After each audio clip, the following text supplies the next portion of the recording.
আমরা বাদামতলীতে পাইকারি বাজারে গিয়েছি এবং নয়া বাজারে খুচরা বাজারে গিয়েছি। মূলত সেরকম কোনো পার্থক্য আমরা দেখি নাই। মানভেদে যে কোনো চালেরই মানভেদে একটা রেঞ্জ থাকে, সেই রেঞ্জের মধ্যে 2-3 টাকা 4 টাকা উঠানামা করে।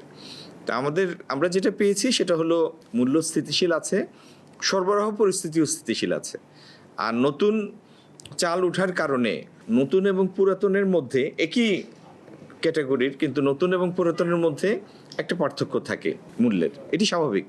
নিত্যপণ্যের বাজার যথেষ্ট স্থিতিশীল আছে। আমরা একটা খুচরা বাজারে তেল দেখেছি, ভোজ্য তেল দেখলাম,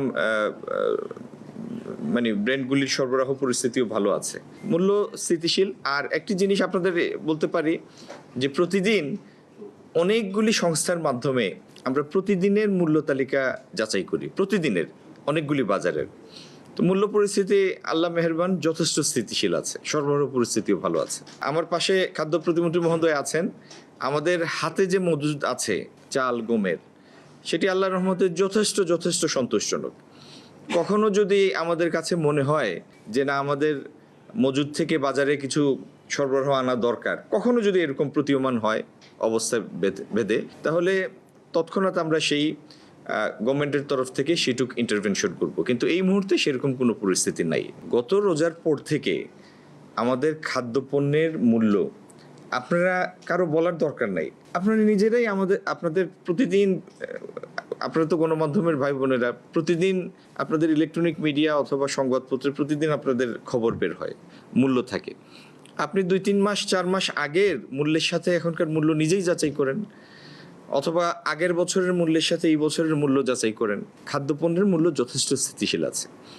আর সয়াবিন তেলের মূল্য আমরা যতটুকু বাড়িয়েছিলাম লিটার প্রতি 4 টাকা, সেটা আপনাদের ডেকে কি কারণে মূল্য বেড়েছে সেটা আপনাদের শেয়ার করে, যে ফর্মুলায় মূল্য স্থির হয় সেটা আপনাদের সাথে তৎক্ষণাৎ শেয়ার করা হয়েছে। তো আমি আবারও জোর দিয়ে বলছি, আমরা চালের বাজারে একটা সংবাদপত্রে চালের বাজারে একটু মূল্য বৃদ্ধির প্রবণতার খবর প্রকাশিত হওয়ার কারণে আজকে আমি এবং খাদ্য প্রতিমন্ত্রী মহোদয় আমরা বাদামতলীর বাজার এবং পরবর্তীতে নয়াবাজার খুচরা বাজারে গিয়েছি। বাজার পরিস্থিতি মূল্য পরিস্থিতি যথেষ্ট স্থিতিশীল, সরবরাহ পরিস্থিতি যথেষ্ট সন্তোষজনক। আমাদের হাতে, সরকারের হাতে বিপুল পরিমাণ চাল মজুদ আছে। যদি কখনো প্রয়োজন পড়ে আমাদের ইন্টারভেনশন করার সেই সংগতি সামর্থ্য সরকারের হাতে আছে। তবে এই মুহূর্তে পরিস্থিতি সেরকম কোনো দাবি করছে না। আমরা বাস্তবতা নিয়ে কথা বলছি, আজকের বাজার নিয়ে কথা বলছি। বাজেট ঘোষণা হয়েছে 11 তারিখে, আজকে হলো 17 তারিখ, এবং মনে হয় বাংলাদেশের ইতিহাসে খুব কমবারই এই ঘটনা ঘটেছে যে একটা বাজেট ঘোষণার পরে সেটির কোনো তাৎক্ষণিক প্রতিক্রিয়া বাজার মূল্যের উপর নাই।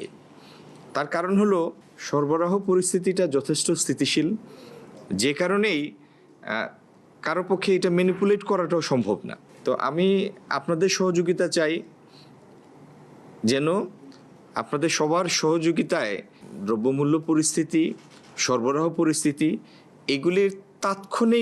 এগুলির বাস্তব প্রতিফলন, বাস্তব চিত্রটা আপনাদের মাধ্যমে ভোক্তাদের কাছে পৌঁছায়, এবং সেটি বাজারের স্বাভাবিকতার জন্য সেটি একটি বড় এলিমেন্ট, একটা বড় ক্যাটালিস্ট।